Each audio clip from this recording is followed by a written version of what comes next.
Bom dia a todos. Esse é o primeiro painel do primeiro dia aqui do Conecta a BBC, um evento que é organizado e promovido pela a BBC, pela Associação Brasileira de Bancos, com o apoio das empresas Aviva Tech, BB Chain, BIP e Núclea. Eu sou o Sandro Nunes, eu sou diretor de produtos do Citi para a América Latina. Eu cuido de um produto de Payables Finance, que é um guarda-chuva de produtos aqui relacionado ao lado de pagamentos, com serviços e financiamentos. E também tenho me envolvido cada vez mais aqui no Citi nas iniciativas de ativos digitais globalmente do Citi e particularmente aqui no Brasil. Hoje eu estou acompanhado dos meus amigos aqui, do César Kobayashi, que é até semana passada, né, César? Superintendente de tokenização da Núclea e está assumindo um novo cargo, superintendente de cartões na Núclea, mas ele não largou o osso, continua aqui com a gente nos ativos digitais. E o João Paulo Aragão, que é especialista sênior de ativos digitais e inteligência artificial do Banco Inter, né? Nesse primeiro painel, a gente vai discorrer aqui, vai conversar, vai bater papo sobre os ativos tokenizados e esse novo mercado em construção. Como é que isso vai virar uma realidade? Em que momento? Se já tem algo para fazer? Se já tem casos de uso? Como que isso vai melhorar a infraestrutura do mercado financeiro? A gente estava até falando agora há pouco de discussões que existem nesse mundo de ativos digitais e criptomoedas, de usar a blockchain para quando ela é controlada, quando ela é centralizada, ou quando é realmente descentralizada. Mas, independente dessa discussão, a tecnologia em si, inegavelmente, ela traz vantagens e eficiências para o que a gente usa hoje, né? Mesmo aqui no Brasil com o Pix, mas também com o Pix já é obviamente super eficiente, mas tem um monte de outros casos de uso e transferências internacionais onde a gente ainda usa modelos antigos e arcaicos e ineficientes, e que a blockchain com certeza vai trazer um grande benefício. A gente vai dividir aqui o evento, esse painel, a gente vai inicialmente focar em conversas relacionadas a stablecoin, a tokenização de depósitos, a transferências, né, de recursos digitalmente na blockchain. E no segundo bloco, a gente vai falar mais de tokenização de ativos reais, contratos inteligentes. Eu acho que as duas coisas têm temas separados, mas em algum momento elas se conversam. Então, para a gente já dar a largada aqui, César, João Paulo, como a gente estava falando antes, eu aqui no sítio eu tenho o privilégio de tá vendo, estar participando das discussões que a gente tem globalmente, dos casos que a gente já está fazendo há já alguns anos. E nessa parte de tokenização de depósitos e uso de stablecoins, transferência de recursos, o sítio tem inclusive casos já, né, casos de teste com clientes, de transferências internacionais 24/7. Agora, com a regulamentação dos Estados Unidos, com o Genius Act e outras regulamentações que acabaram de passar por lá, dá uma segurança regulatória e jurídica maior, né, para o mercado financeiro tradicional começar a participar mais disso. Aqui no Brasil, a gente sabe que tem também consultas públicas, tem projeto de lei, etc. Qual que é a visão de vocês de em que momento que a gente está aqui no Brasil? Como que vocês enxergam essa parte de stablecoins e de tokenização de depósitos, transferência de recursos?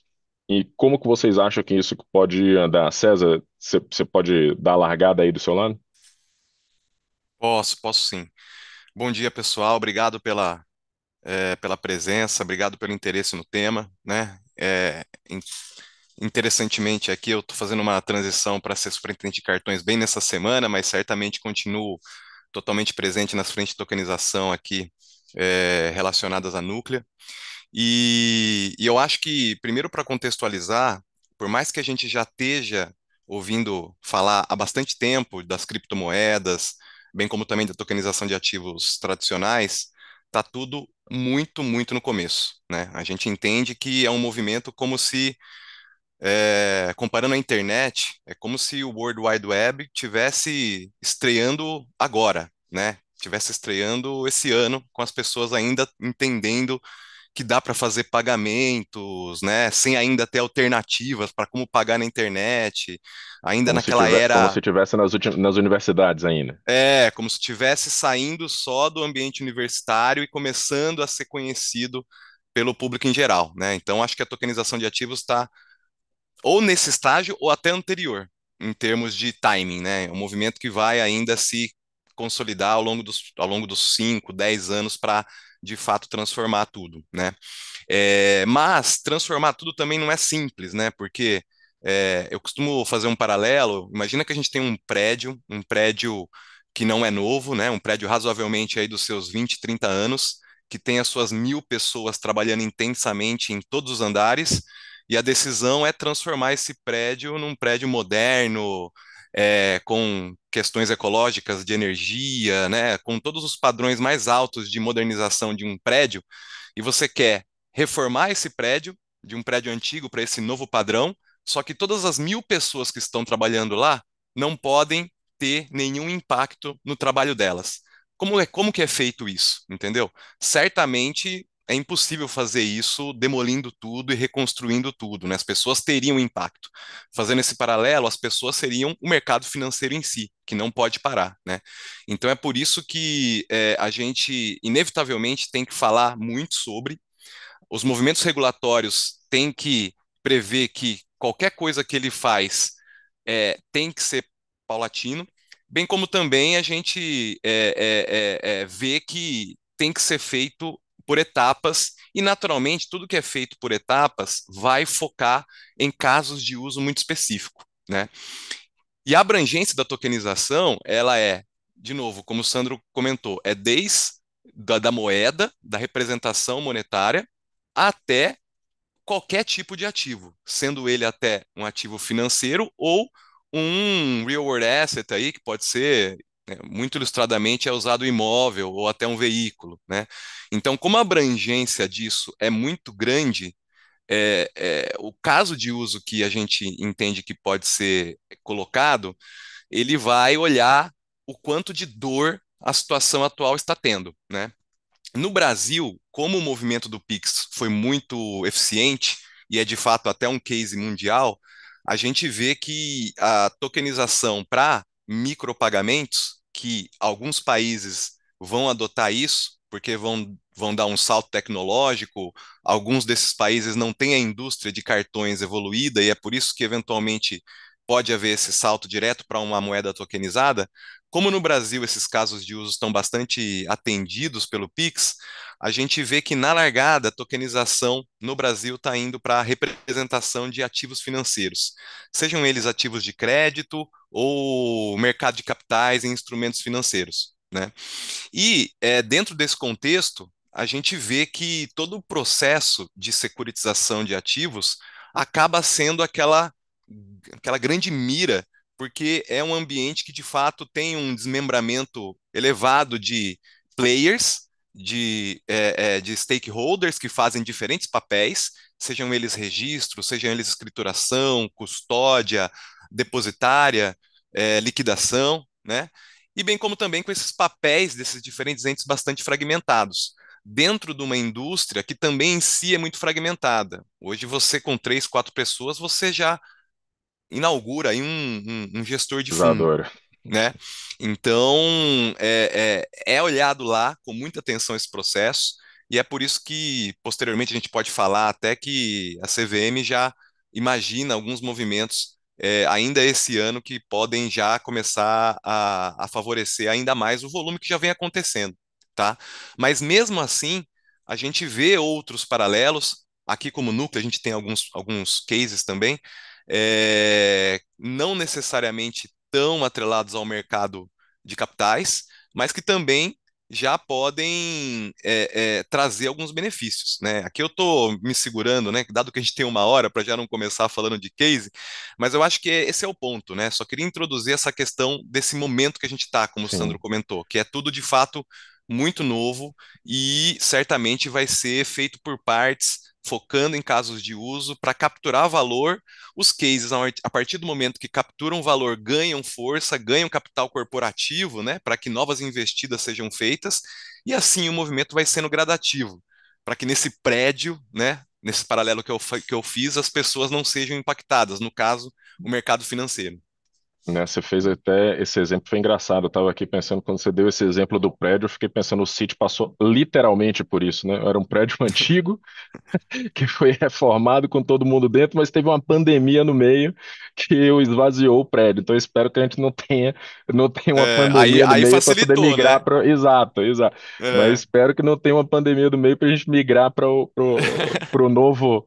Para nova infraestrutura. Mas você tocou em alguns pontos aí, César, que eu queria ouvir o João Paulo também. É, aqui o Pix, a inovação vem na necessidade, né? Então, assim, como você comentou, o Pix aqui já resolve muita coisa de transferência de recursos 24/7, rápido, barato, etc. Então, esse caso de uso para as moedas digitais ou tokenizadas ou stablecoins, ou uso da blockchain para essa transferência ali rápida, para o mercado interno brasileiro, não tem grandes vantagens porque você já tem uma ferramenta que funciona super, super bem. Então, dificilmente você vai ter uma necessidade de pular para um real tokenizado ou uma stablecoin para poder fazer essa transferência.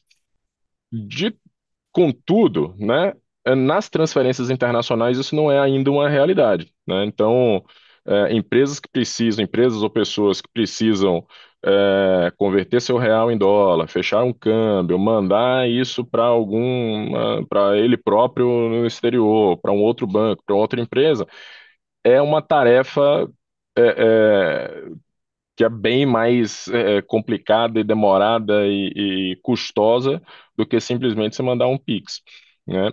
E a gente está vendo iniciativas mundo afora, onde tem mercados de conversão ali de moeda mais conversível, que não depende tanto de um contrato de câmbio. Aqui no Brasil a gente tem essa parte aqui que a gente vai ter que adaptar, né? Que a gente vai ter que trabalhar com isso, mas onde você conecta meios de pagamentos locais, transferência internacional, né, rápida através de blockchain, e depois você conecta de novo com algum meio de pagamento local lá no outro país.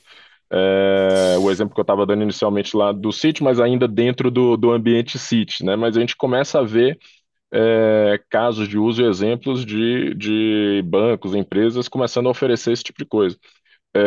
João Paulo, você está aí no Inter, o Inter tem conta lá fora, eu sei que vocês estão muito ativos. Como é que você está vendo?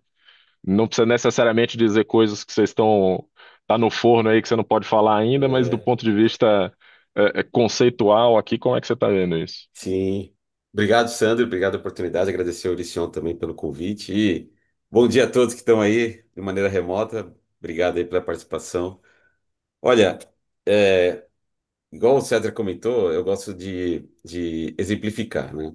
Então, esse projeto que você comentou está muito relacionado ali a Trade Finance, por exemplo, né?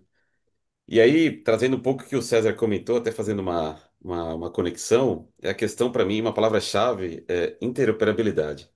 Quando a gente fala de Pix, né? Por que não utilizar o Pix para fazer uma liquidação?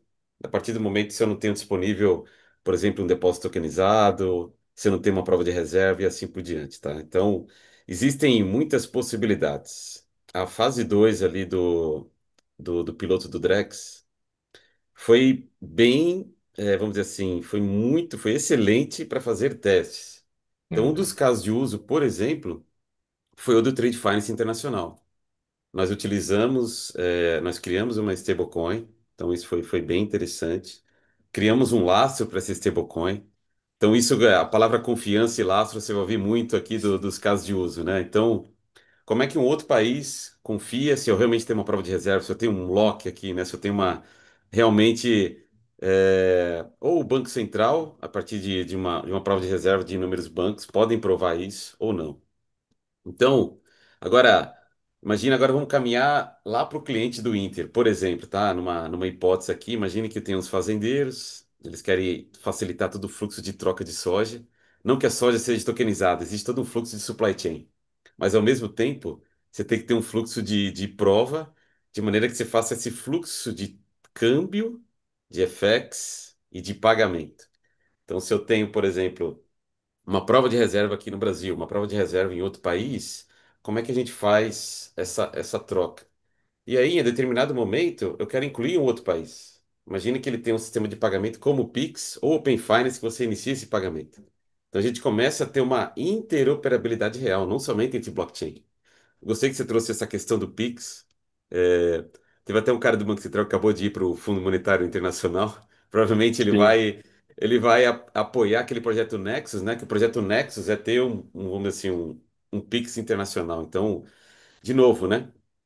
É a palavra coexistência e interoperabilidade, eu acho que facilita muito. O que eu tenho estava acompanhando, né, ali no meu tempo ali de Microsoft, essa questão da interoperabilidade também interna, essa integração interna. Existem os core bancários, né, que precisam ser integrados e assim por diante. Então, eu acho não, tenho certeza que casos de uso como recebíveis, tokenizados, casos de uso como trade finance, onde você faz uma tokenização da soja, sim, eles podem coexistir, certo? E todo aquele fluxo de troca, o famoso DVP e PVP, são factíveis de ser executado.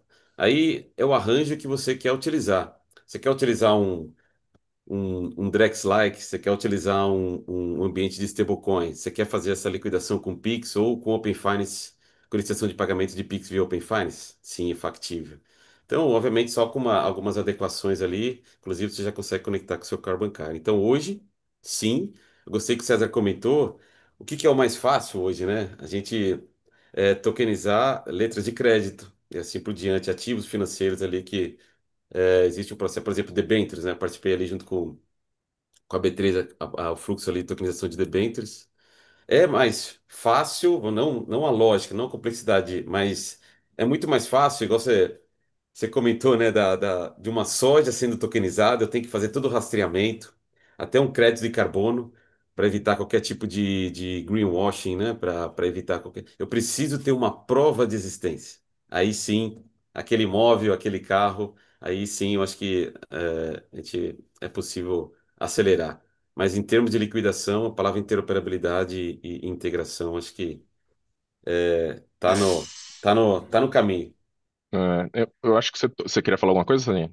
Não, então, eu até, só fazendo um complemento no que o João comentou, eu cheguei a comentar que a gente esteja no, no início do World Wide Web, fazendo paralelo com a internet, ou até antes, porque queira ou não, o World Wide Web ele foi né, a materialização de uma interoperabilidade de redes que inicialmente funcionava em ambiente universitário, ambiente de alguns contextos também militares, né? E isso foi o pontapé inicial para existir efetivamente um ambiente informacional único mundial, né? E até no que eu mencionei, que talvez Padrão até de a gente esteja. protocolo, né? Isso, um padrão de protocolo. E talvez até a gente esteja um Exatamente. passo antes disso, porque os, os ambientes onde as primeiras implantações de blockchain estão acontecendo, eles estão nesses ambientes capturando benefícios, como por exemplo de automação, de diminuição de reconciliação, dentre outros benefícios, mas ainda estão sendo ambientes que não estão se interoperando. Né? Então, a gente tem uma rede, como por exemplo, que a Núclea propôs, você tem as redes públicas, existem outras iniciativas de redes privadas, né? E eu acho que o mercado, para de fato dar aquele movimento realmente muito exponencial de penetração da tecnologia nos ambientes das finanças tradicionais, eu acho que precisa ainda haver essa consolidação de não sei quantas redes, mas das principais redes que vão ser o alicerce para uso na tokenização, sendo elas também interoperando entre si, né? Então, acho que esse é um movimento que tende a ter um empuxo maior ao longo desses próximos 2, 3 anos, vamos dizer assim. E aí, uma vez que haja essas redes que estejam com mais tração e também se interoperando, eu acho que o movimento aí dá uma exponencializada ainda maior, né? Eu acho que vocês tocaram em alguns pontos aí, e eu acho que tem uma conexão, tem um meio termo, né? Talvez. Quando o mundo cripto, né, os mais maximalistas, mais é, liberais ali do cripto que não quer ter nenhuma, não quer ter nenhuma entidade centralizadora, prova de reserva, não quer que participe ninguém como o dono daquela rede, quer que seja realmente peer-to-peer, que não tenha nenhum intermediário do meio. Talvez um dia, quem sabe, vai chegar nisso, mas até lá ainda tem vantagens de você ter redes, né, proprietárias, digamos assim, mas é fundamental que tenha essa interoperabilidade, né? Eu acho que no tempo, o que eu estou observando, tanto aqui no banco, conversando com várias pessoas do mercado, né, de banco, de cripto, de digital assets, etc., e vendo coisas acontecerem lá fora, eu acho que vai ter esse nascimento aí de redes proprietárias, seja de bancos, seja de infraestrutura de mercado como a Núclea, e que vão conseguir ter essa interoperabilidade entre essas redes, da mesma forma que o mundo cripto eventualmente consegue, né? E a maioria das pessoas não está necessariamente preocupada em não ter o seu dinheiro num banco regulado, bonitinho, né? A grande maioria das pessoas não vai nem, né, fazer nenhuma diferença ali se tem uma wallet, se não tem. O que ele quer é eficiência mesmo. Então, essas, eu acho que no primeiro momento, essa transferência internacional talvez seja o grande pontapé para isso acelerar, porque hoje tudo passa, É, como você falou lá no BIS, eu sempre tenho que passar por um outro lugar, um outro centralizado que vai passar para o outro. Quando é dentro do mesmo banco é relativamente mais fácil, mas quando eu estou mudando de um banco para outro, imaginando que esse banco é uma rede, eu tenho que passar primeiro pelo centralizado e depois pular para o outro banco. Então, talvez esse caminho direto de um banco para outro banco, a blockchain vai conseguir ajudar. E eu acho que é isso que a gente está começando a ver acontecer. Aqui no Brasil já tem um modelo eficiente, mas quando você fala do modelo cross-border, sem considerar aqui câmbio, etc., mas ainda assim, se você está no México e quer transferir dólares para os Estados Unidos, não é um Pix, né? É um Swift que vai de um banco A para o outro banco vai para o outro banco e tal. Então, assim, se você tiver um modelo onde as duas redes interoperem, pô, você vai ganhar velocidade e sim. eficiência enormemente. Aí daí pula para outras coisas, né? Eu particularmente acredito que no varejo, por mais atrito e resistência e dificuldade que ainda haja para as remessas internacionais através de moedas tokenizadas, eu acho que no varejo vai ser o FX que vai primeiro tocar aquela percepção de caso de uso com alto benefício, né? Porque, de fato, nos micropagamentos locais, como a gente disse, o PIX É, já ocupou um bom espaço. Entretanto, eu dou um exemplo aqui da Núclea, que me faz acreditar que no mercado local, talvez seja o institucional, as pessoas jurídicas, o B2B, que abracem primeiramente a moeda tokenizada, sejam elas stable ou o que for, né? Dando um exemplo aqui de uma situação que a gente tem aqui na Núclea, né? A Núclea lançou, nesse segundo semestre, um marketplace para servir como um hub entre administradoras de consórcio e fundos. É um marketplace exclusivo para o B2B. O mercado de consórcio ele tem aí no secundário muito fragmentado. Essa fragmentação faz com que não haja tanta liquidez e, portanto, os consorciados eles não têm tanta opção para conseguir vender suas cotas e eventualmente sair do grupo nas situações que eles não querem mais participar de um grupo. E aí, por isso, eles acabam tomando um deságio muito grande. Esse marketplace ele visa criar um ambiente onde vários fundos e várias administradoras possam colocar suas cotas e com isso esse leilão ser bem robusto e dar mais liquidez para as alternativas de secundário de consórcio e, por consequência, as pessoas físicas poderem receber ofertas da sua administradora, né, que em nome dele está revendendo, por exemplo, no nosso marketplace, e oferecer para ele deságios menores. E a gente usou o blockchain para criar um modelo para agrupar essas cotas, a gente tokeniza essas cotas informalmente, né?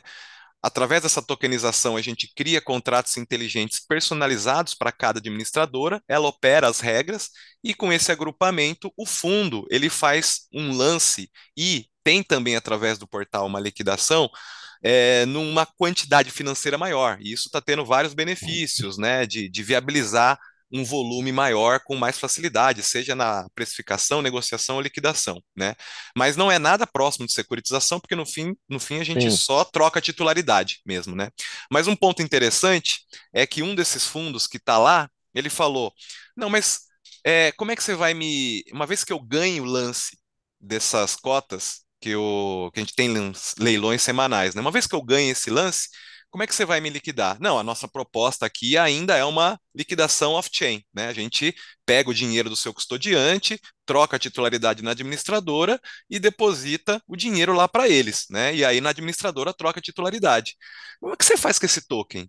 Não, na largada eu estou queimando esse token, né? Porque ele só está servindo de fato para instrumentar um agrupamento, mas depois eu te dou a titularidade e você segue a vida aí, né? Eu falei, cara, mas eu sou um gestor tokenizado. Eu criei toda a minha estrutura de gestão aqui através da tokenização para, né, dar toda uma série de benefícios para os meus gestores. Ele é focado em situações de family uhum, office, assim.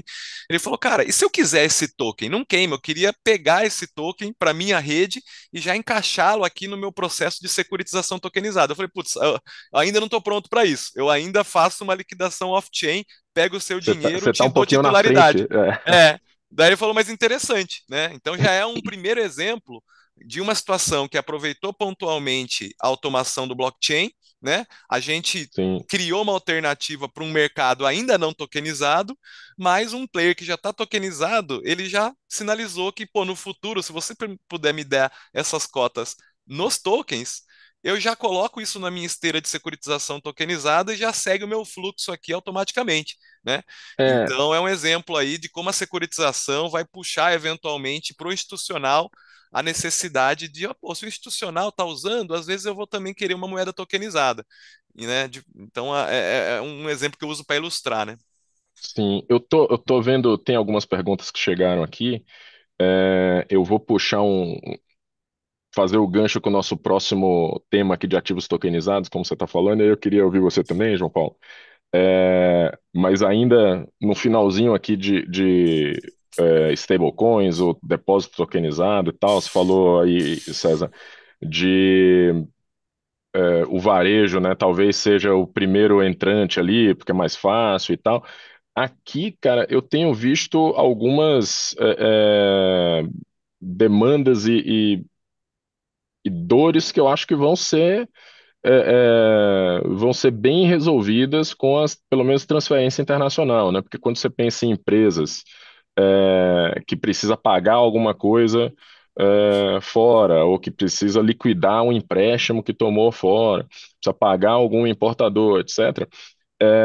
Por conta da ineficiência das transferências internacionais, a empresa tem que se programar para ter o dinheiro aqui em reais, sei lá, 2 dias antes, para poder fechar o câmbio, para poder fechar a transferência, para poder deixar o dólar disponível na conta, na data X disponível de manhã e tal.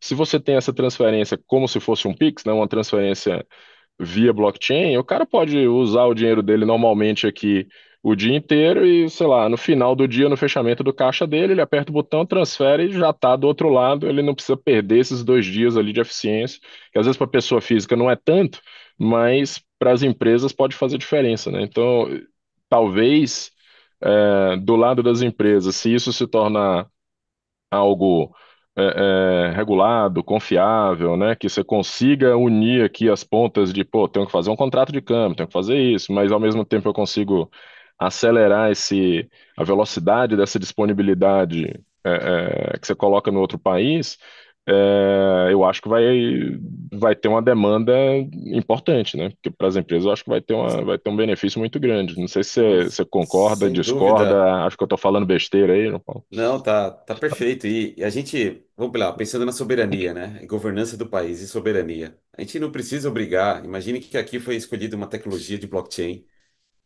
O outro país, ele pode escolher a tecnologia que ele bem entender. Já É, começa por aí. E a questão da interoperabilidade, ela é necessária. E aí a questão da prova de reserva, vamos lá. Cada país pode, vamos pensar assim, definir. Se você conseguir, de alguma maneira, eu não vou entrar em termos técnicos aqui, tá? Eu tô sim, tentando filtrar minha cabeça para não falar termos técnicos. Agora, se é um determinado país conseguir mandar uma prova que foi feita uma conta de garantia e que você realmente vai conseguir fazer aquele pagamento, todo o arranjo de pagamento entre os dois países, redução de custos, realmente começa a ser factível. E esse é um ponto que eu queria até comentar, essa questão de redução de custo. A gente fala muito, às vezes, né, na área de tecnologia aqui, a gente tenta focar no blockchain. Mas o primeiro ponto que a gente está tentando focar agora, sendo bem sincero, vai trazer valor para o B2C, para o cliente do Inter, por exemplo?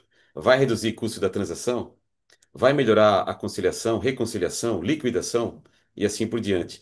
Se a partir daí eu entro num fluxo que eu paro de descapitalizar o banco, eu acho que aí eu consigo diminuir meu risco e a consequência é tentar diminuir uma taxa, por exemplo, de um crédito para o meu cliente.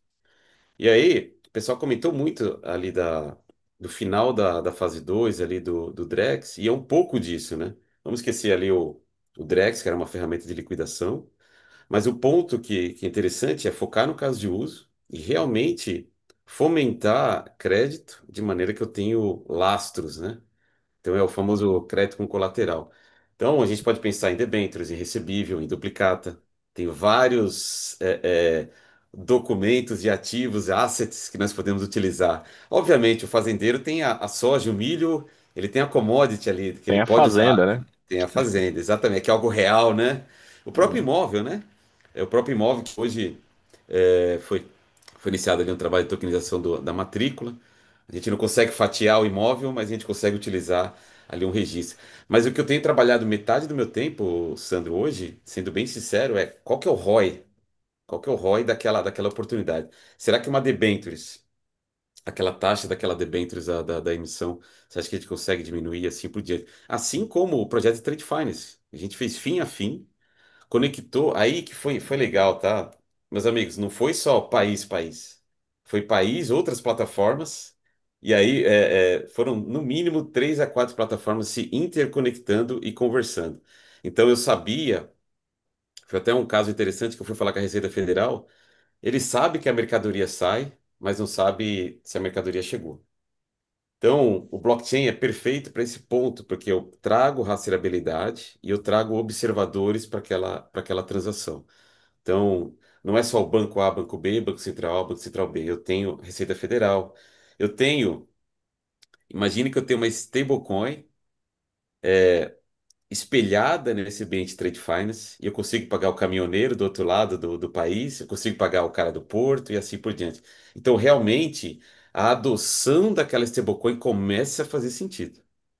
E começa a fazer muito sentido se eu paro de descapitalizar. Imagina que eu uso ali como lastro da minha stablecoin recebíveis, uma duplicata e assim por diante. Então, para de tirar dinheiro do caixa do banco e começa a utilizar isso como Então, garantia. E isso começa a ficar legal. É, a gente está chegando no tema de tokenização de ativos reais aqui. Você ia falar alguma coisa, César, que eu já vou dar um. então, até É, meio, se me permite, Sandro, entrando já nesse tema, né, e fazendo o isso. gancho com o que o João comentou, o ambiente das infraestruturas aqui é um ambiente, como se fosse um ambiente atuarial digital para os ativos escriturais, né, os ativos financeiros aonde o Banco Central já regulamentou a escrituração. E desde que as infraestruturas começaram a construir esses ambientes, já existia essa dimensão de registro materializada pela CETIP, né, depois comprada pela B3, mas no ambiente de recebíveis, isso foi muito estreado por recebíveis de cartão, um ecossistema aí que está chegando agora em 2025 no seu quarto ano, né? E imagina que mesmo no seu quarto ano, a gente ainda vê 60% das agendas, as agendas são é, os recebimentos de cartão de crédito futuros, né? Quando você faz uma venda parcelada, 30, 60, 90, isso constrói uma agenda que de direito de algum recebedor, aonde as instituições financeiras, elas obviamente podem antecipar para o próprio recebedor, no lojista, né? Ou podem fazer uma cessão entre si, cessão de carteira, onde outra instituição compra esses recebíveis, né?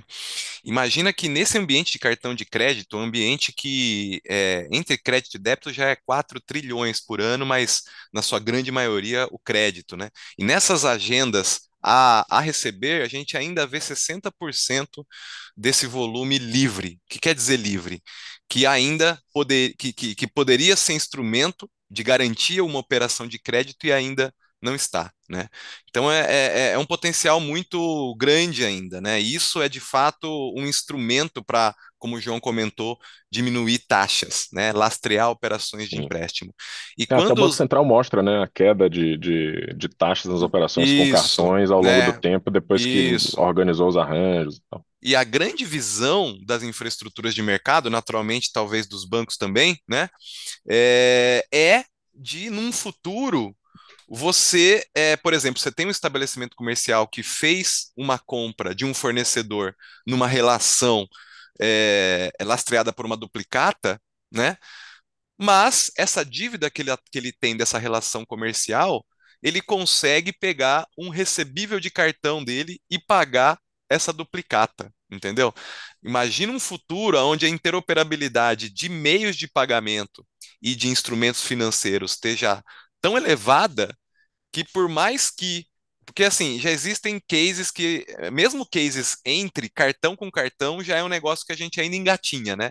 Se você tem uma dívida que você comprou no cartão e você quer pagar essa dívida com uma venda que você fez num cartão, né? Como se fosse um supply chain finance da vida, isso já engatinha.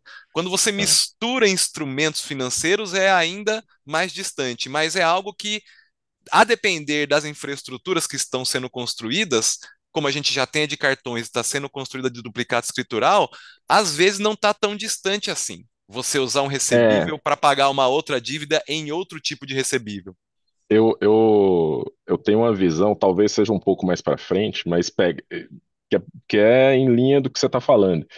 E eu gosto de fazer correlações com coisas um pouco mais analógicas e que as pessoas estão mais acostumadas a entender, né? É, caiu em desuso o cheque, né? Cheque não existe mais praticamente. Ninguém faz, né, cheque pré-datado nem nada. Mas já houve um tempo onde você, empresa, recebia um cheque pré-datado ali para pagar e aí precisava pagar um fornecedor, ele endossava esse cheque e passava para outro cara, né?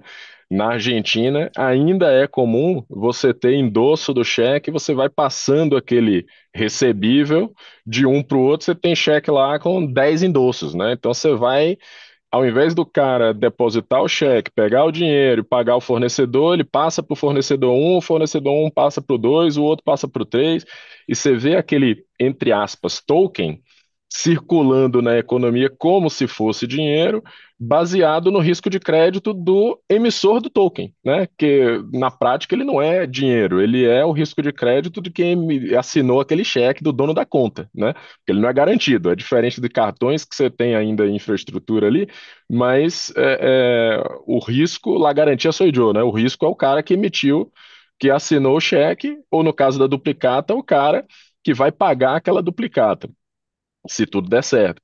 Mas com a duplicata, com a duplicata escritural, né, que é a duplicata digital, tem até uma pergunta aqui falando de tokenização de recebíveis, né, do Luciano Araújo, como isso se relaciona com certificação, com a tokenização desses recebíveis. E eu acho que pega justamente nesse ponto, porque no final do dia, a duplicata escritural ela já é um token representativo de uma dívida, né? A duplicata papel, ela é o título de crédito e ela é eletrônica escritural, ela já é um token digital que representa aquela dívida. ela não tem necessariamente garantias atreladas a ela, porque depende da liquidez e da capacidade de pagamento do sacado daquela duplicata. E hoje ela convive, e ela, hoje não, né, mas agora no começo do ano, ela vai viver nesse ecossistema de duplicatas que é fechado, né? Mas e se você tokenizasse essa duplicata, né? Quer dizer, você daria vida para ela fora desse ecossistema, ela vai continuar podendo viver ali no meio dos bancos, dos FDICs. Eu até escrevi um artigo, coloquei no LinkedIn um tempo atrás, falando justamente isso, né? Pô, imagina no futuro você tokenizar uma duplicata e aí eu tenho uma duplicata aqui que, sei lá, o sacado é a Núclea, por exemplo, ou é o Citi, ou é o Inter, e você pode listar esse token, né, até numa exchange. E alguém do outro lado do mundo pode eventualmente querer comprar isso, né, acreditando no risco de crédito do dono daquele token. Só que para fazer isso, eu acho que linka aqui com as discussões que a gente está tendo de tokenização de ativos, entra a questão que o João falou várias vezes aqui de prova de reserva, né, ou de garantia desse lastro, porque ainda não é algo garantido por si só, né? Então, quando a gente fala na tokenização dos ativos, eu acho que enquanto os ativos ainda forem representados no mundo real, aqui físico, a gente vai precisar necessariamente de ter algum tipo de infraestrutura, algum terceiro de confiança que vai garantir que aquele token de fato está atrelado àquele ativo, seja ele qual for, e que aquele troço existe que está ali atrás, né? Se eu emitir um token aqui do meu apartamento, e disser, ó, galera, tô vendendo um pedaço do meu apartamento. E aí um bando de gente compra o token lá, mas aí eu do outro lado vou lá no cartório, vendo, passo a escritura para um terceiro, né? O dono do token, qual confiança que ele tem de que de fato eu não vou conseguir vender aquele ativo, né? Eu só consigo vender o token. Então, eu imagino que no tempo, no futuro, né? Seja via regulamentação, seja via o próprio mercado se adaptando, que eu acho que a gente vai acabar se adaptando mais rápido do que a regulamentação tem capacidade de acompanhar a regulamentação, legislação, o tempo de regular e de passar uma lei vai ser muito mais lento do que o tempo do mercado criar soluções. Então, ainda mais agora, Estados Unidos vai soltar dele até o final do ano, passa lá o Market Structure Act. Cara, quando ele tiver dado a regra lá, o mundo todo vai sair correndo desesperado para tentar fazer alguma coisa, mas o mercado já vai estar andando. Então, eu acho que vai ter um espaço para tanto infraestruturas de mercado, como Núclea, B3, quanto para bancos, de serem custodiantes, né? Escrituradores ali daquele ativo real que virou, que deu origem para um token. Então, no exemplo da duplicata, você vai ter que ter necessariamente um gravame naquela duplicata, que ela não vai se movimentar, né? E o que vai se movimentar é o token. Eu não posso emitir uma duplicata, vender para qualquer um e ao mesmo tempo vender o token. Então, você vai ter que ter alguém que vai ser o cara que vai ser o fiel da balança e que o mercado vai ter que confiar nessa pessoa. Então, né, o Zé da esquina vai dizer que tem o token, não vai rolar, né? Então, acho que vai ter um trade de confiança ali, a mesma coisa dos imóveis. Então, ainda existe o cartório, você vai ter que garantir que aquele imóvel lá está gravamado lá, como se fosse uma hipoteca, mas não é uma hipoteca para um financiamento, é uma hipoteca para um token. E o token pode circular. Então, como que vocês estão vendo isso? Eu sei que você está trabalhando nisso, eu ouvi conversas aqui com o Banco Central que ele tem estudos, ideias de criar algum tipo de infraestrutura de tokenização de ativos, não no Drex, né, algo mais parecido com a duplicata. Como que vocês concordam com o que eu estou falando? Vocês estão vendo alguma coisa andar nesse Só, segmento? Tô vendo que o João Paulo só, estava aqui só inquieto ali tô, ouvindo e querendo só falar. tava concordando contigo, meu amigo. Sim. E vamos lá, né? Essa questão. Existem vários conceitos, né, relacionados a esse mundo, vamos dizer assim, desse ledger, né? A gente poderia ter um ledger unificado. Aí eu vou usar alguns termos aqui. Parece utopia, mas não é. Mas esse é um dos desejos do BIS, até mesmo um diagrama onde tudo possa ser interoperável. Então imagine que o Banco Inter tem ali uma sua plataforma de custódia, que é super importante. Eu acho que até tem no grupo aí umas perguntas. Ah, qual que é o grande desafio da adoção de blockchain? Isso. Então, é factível, é super factível, tá, meus amigos, de nós montarmos uma estrutura segura que conecte, por exemplo, Inter com a Núclea. Entre Núclea e qualquer outro registrador que precisa ter essa plataforma interoperável, é factível de nós introduzirmos vamos dizer assim, essa segurança. Então, essa segurança e interoperabilidade, você vai criando camadas onde você deixa todo o ecossistema protegido. Então, se a Núclea tem uma rede de blockchain A, o Inter tem uma rede de blockchain B, tranquilo. Então, não estou falando nem de país, estou falando aqui no nosso ecossistema de pagamento brasileiro. Então, se a Núclea quer tokenizar a cota de consórcio, se o Inter quer tokenizar recebível e a soja que está vindo do fazendeiro, em algum momento, a gente pode criar um pool de liquidez. Imagine criar aqui um pool de liquidez entre, sei lá, sessão, essas recebíveis tokenizados e aí alguns tokens ali relacionados à soja. Então, esse seria E ainda pode colocar um derivativo em cima disso. Exatamente, exatamente. Então, o que eu queria fazer uma provocação super positiva aqui, Sandro e Kobayashi, é o seguinte: se eu falar para todos os bancos, né, todos os participantes aqui, o que que biometano e aterro sanitário tem a ver com tokenização e monetização para o banco? Isso, você começa a encaixar isso no jeito. Porque a gente só está falando não fáceis, né? Mas coisas que, por exemplo, um carro, né? Uma casa, você envolve vários órgãos, várias leis, provavelmente precisam ser modificadas, né? Para ser feito. Agora, imagine se eu tenho o biometano, e aí entra o ponto da regulação. Imagine que eu tenho uma lei do biocombustível do futuro e biometano sendo gerado por um aterro sanitário. Onde o banco entra aqui? Ele pode fomentar todo esse fluxo para o banco, do mesmo jeito que ele pode fomentar a troca de motores de uma usina de cana-de-açúcar. Aí eu já conecto minhas cooperativas. Ele faz a escrituração desse token, desse biometano que é gerado desse aterro sanitário. Aí eu começo a ter várias linhas de negócio atrelado à tokenização do biometano. Só que, na verdade, você já tem uma companhia de óleo e gás que está comprando biometano e também está comprando esse certificado baseado na lei do biocombustível do futuro, que são os Segobs. Então, eu tokenizo o Segob, que seria a mesma tokenização de uma debênture ou de qualquer outro ativo financeiro, utilizo isso como colateral. Aí volta ao mesmo fluxo. Mas existem várias possibilidades de nós incluirmos um fluxo financeiro dentro de um projeto. Começamos a falar de biometano e chegamos num fluxo de escrituração, de tokenização, de crédito e assim por diante. Só que em E vez de de eu cobrar liquidação, né? de liquidação, Que linka com o É, início daqui da conversa, né? exatamente. Manda aí, César. é, a- e aqui na Núclea, a gente até e aí vai passar muito pelo desafio de confiança nesse token, né?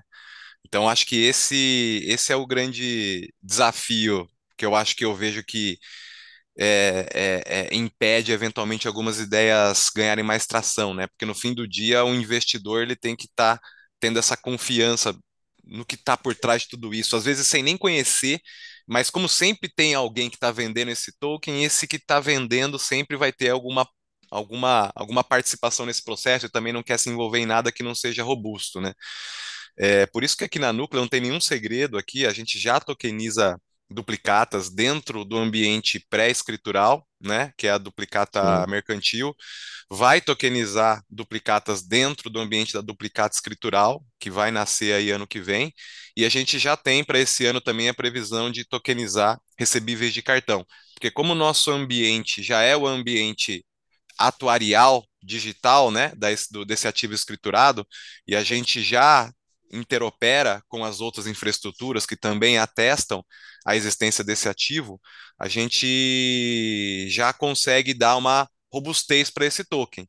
E aí, eventualmente, uma instituição num ecossistema fechado dentro dela, ela consegue pegar esses tokens e eventualmente criar um ambiente de troca, né, desses tokens. Seja, né, obviamente que tem que ter um contexto lá dentro para que aquele ativo esteja bem representado, né, tenha todas as alternativas de troca, liquidez, enfim. mas a nossa visão é que através do acoplamento da tokenização nessa infraestrutura regulada que já existe em parte e vai se tornar ainda maior ao longo dos próximos 2 anos, um ambiente em blockchain acoplado a isso já consiga, pelo menos no ambiente fechado de uma instituição, gerar esses casos de uso, né? E aí vamos ver, né, para que essa instituição interopere com outros ambientes, aí eventualmente esses outros ambientes precisariam estar dentro da Núclea também, né? Mas se houver um outro ambiente que também estiver ascensionando que a Núclea interopere, isso daí já vira um negócio muito maior muito rapidamente, né? Sim, eu acho que a gente tem 9 minutos aqui ainda para dar tempo da gente fazer mais uns comentários. Tem uma pergunta aqui que dá para linkar com o que eu vou falar antes da gente ir para o encerramento aqui. Mas quando eu olho a pergunta relacionada a casos de uso de tokenização de oferta, se isso seria uma oferta direta ao consumidor ou não, uma pergunta do Francis. E eu acho que isso está ligado ao fato de que a gente, obviamente, vem aqui no nosso mundo aqui normal, CVM, mercado financeiro tradicional, e o mundo lá de cripto, ele vem de um ambiente que ainda é praticamente, né, mas muito desregulado, e esses tokens que nascem todo dia nas exchanges de cripto, são tokens que sabe lá Deus o que é que tem por trás, né? Então, stablecoin emitida por qualquer um que diz que é uma stablecoin de dólar, pode ou não ter o lastro do dólar atrás dela e não tem ninguém que garanta que de fato tem. Se eu resolvo fazer o token do meu apartamento e listo em alguma blockchain, posso lá fazer um texto bonito, dizer que esse token está lastreado no meu apartamento e tal, mas não tem ninguém ali que necessariamente vai conseguir confiar ou não. Então, eu acho que as pessoas que estão mais aqui no nosso mundo tradicional, quando olham para esse mundo de tokenização e cripto aberto, não conseguem, na maioria, visualizar, pô, mas como é que eu linko as duas coisas? Porque pensa imediatamente que o que é cripto, token, blockchain, não tem como você garantir nada, é tudo solto, é no ar e tal, e não tem como é que eu vou fazer uma coisa aqui real, dizer que está relacionado com aquilo, né? E aí que eu acho que o mercado vai acabar se adaptando, e quando a gente correlaciona, por exemplo, com CVMs e mercado de capitais, o mercado de capitais já é baseado nisso, né? Você tem uma depositária central que é a, a, a, a- o fiel da balança ali, né? Que é o cara que faz a liquidação entre as duas partes, um que está emitindo e o outro que está comprando. Isso é feito por meio de uma relação de confiança que essa depositária central vai fazer o trabalho dela, né? Reconhecida no mercado e tal. Você pode ter N, mas algumas vão sobressair em relação a outras porque vão ganhar a confiança maior do mercado. Eu acho que isso vai acontecer, inclusive, em escala mundial. Você vai ter as BlackRocks da vida, né? Os grandes bancos, etc., que já têm uma confiabilidade do mercado, então eu não preciso necessariamente estar emitindo token, estar emitindo nada. Eu posso prestar o serviço de custódia daquele ativo e garantir que aquele ativo de fato existe, está aqui guardadinho e que o token pode movimentar à vontade, porque o dono do token confia que aquilo está guardado aqui no cofre, né? Então eu acho que isso vai acabar acontecendo cada vez com mais velocidade. Eu acho que na hora que passar essas leis nos Estados Unidos e aqui no Brasil a gente conseguir evoluir também, na hora que tiver um, dois, três bancos começando, eu acho que vai virar a chave, né? É isso, e não só vai acontecer, como pelo menos no que tange aqui a infraestrutura de mercado, é um negócio que eu acho que pode acontecer, inclusive, muito em breve, né? A gente, da Sim, mesma forma que já acoplou a nossa rede blockchain aqui nas registradoras, né? Inicialmente na de duplicata e agora em execução na de cartões, a gente já visualiza que muito provavelmente ano que vem a gente vai acoplar essa rede também na nossa depositária. A Núclea tem aqui uma estrutura de depositária Sim, para ser uma infraestrutura que atenda ao que está também para nascer, que é a tal da CVM 135 Lite, que são regras de depositário e balcão que vão ser mais suavizadas dentro da premissa de que a infraestrutura esteja operando uma rede blockchain. Porque na sim. rede blockchain você já tem todo o controle de titularidade, mutabilidade, né? E toda uma série de aspectos naturais de uma depositária. Então, eu acho que está muito já até para os próximos 2 anos, viu, Sandro?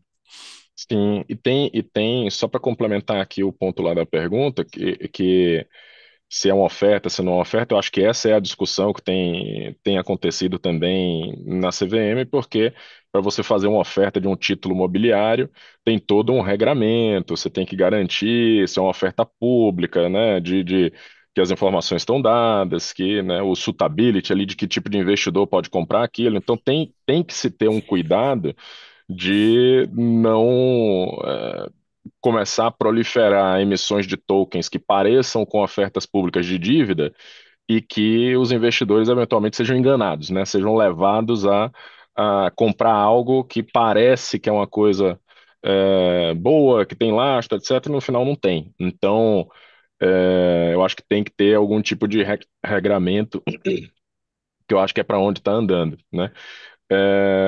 Quer fazer um comentário final aí, João Paulo, antes da gente Sim, eu gostei, encerrar? gostei de duas perguntas aqui.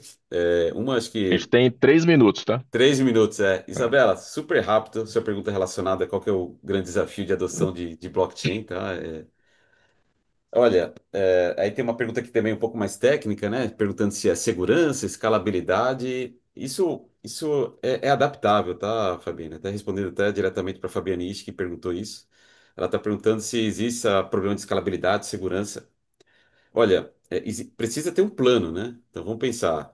Essa questão de escalabilidade, existem opções. Questão de privacidade, existem opções. Assim como interoperabilidade. Existem algumas plataformas que se denominam tipo como se fosse o backbone desse novo mundo de internet, que é o financial internet. Então, existem possibilidades. Agora, eu fui falar com alguns bancos centrais fora do país e, por exemplo, eles já estão preocupados com ataques quânticos e assim por diante. Então, sim, a questão da segurança é importante, mas é factível de encapsular isso no conceito de Zero Trust para todo o ambiente e todos os conectores, tá?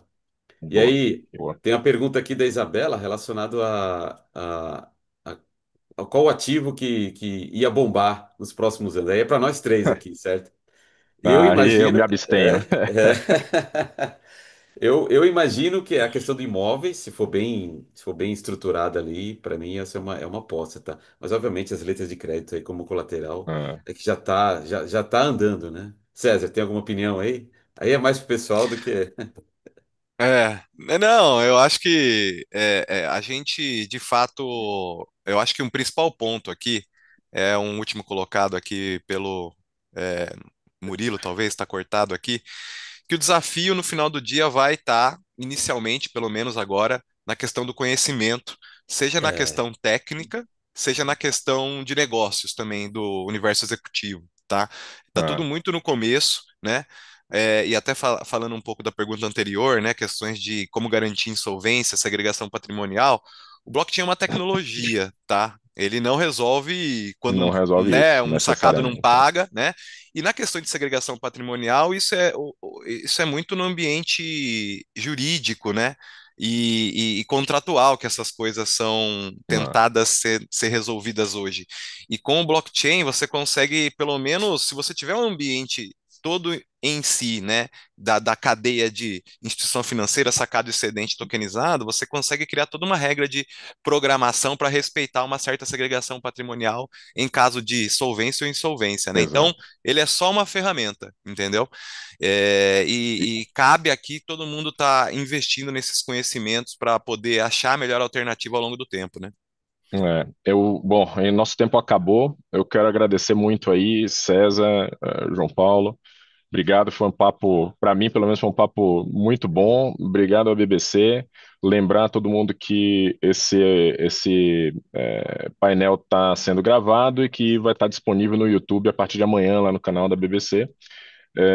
Eu acho que essa sua fala final aí, César, se puder recomendar alguma coisa para as pessoas, qual é o ativo que vai bombar, investimento e tal, o que eu recomendaria é estude o assunto. Estúdio Exatamente. Estude o assunto, aprenda, assista muito podcast, leia tudo que tiver para ler, porque vai ser de fato uma revolução. Acho que é importante que todo mundo estude, aprenda, porque vai acontecer. É isso aí. Obrigado, viu, Sandro? Obrigado, Obrigado, Obrigado, pessoal. César. pessoal. Obrigado, Obrigado, Valeu. obrigado a todo Sandro. mundo que Obrigado, participou. João. Obrigado pelo Valeu. convite, a BBC. Obrigado.